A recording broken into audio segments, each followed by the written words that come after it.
This is called anti smoke tower.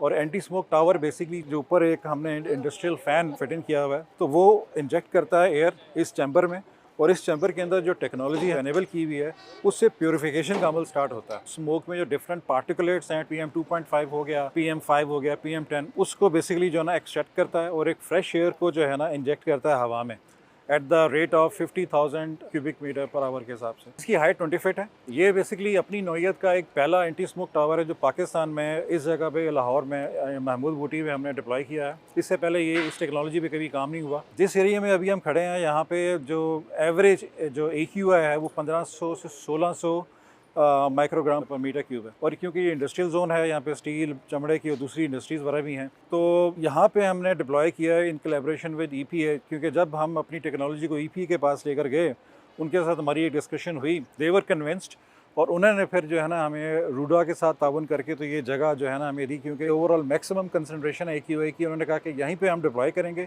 यहीं पे उनके रिजल्ट्स देखेंगे, असेस करेंगे। मेजर जो हमारा प्लान है बेसिकली वो ये है कि जो पब्लिक प्लेसेस हैं, पार्क्स हैं, मॉल्स हैं, स्कूल्स हैं, और इस तरह के जिस तरह इंडस्ट्रियल एरिया है, ये इसकी डिप्लॉयमेंट वहाँ पे होगी जो कि सोर्स है इस स्मोक जनरेशन का। अभी तक के जो रिजल्ट्स हैं वो ये हैं कि 45 मिनट्स के अंदर अंदर अगर फॉर एग्जांपल AQI 300 है तो वो 100 अचीव हो जाता है। Source of pollution is continuous. आसपास की इंडस्ट्रीज़ हैं वो कंटिन्यूस चल रही हैं, और ये भी अगर कंटिन्यूस चलेगा तो उसके लेवल्स को काफ़ी हद तक कंट्रोल करके रखेगा। ये totally made in Pakistan product है, और हमने डिफरेंट सिस्टम्स जो दुनिया में इस वक्त अवेलेबल हैं एंटी स्मोक के, उनको हमने स्टडी किया, और उसकी जो बेस्ट प्रैक्टिसेस थी वो हमने ओवरऑल हमारी R&D डिपार्टमेंट ने उसको अडॉप्ट किया, और फिर ये जाके हमने एक टावर बनाया। अगर हम इसको डिप्लॉय करते हैं तो इसका इम्पैक्ट कम से कम ये ज़रूर होगा कि हमें लॉकडाउन नहीं करना पड़ेगा, हमारी जो हवा और हमारी जो एयर है वो काफ़ी क्लीन रहेगी।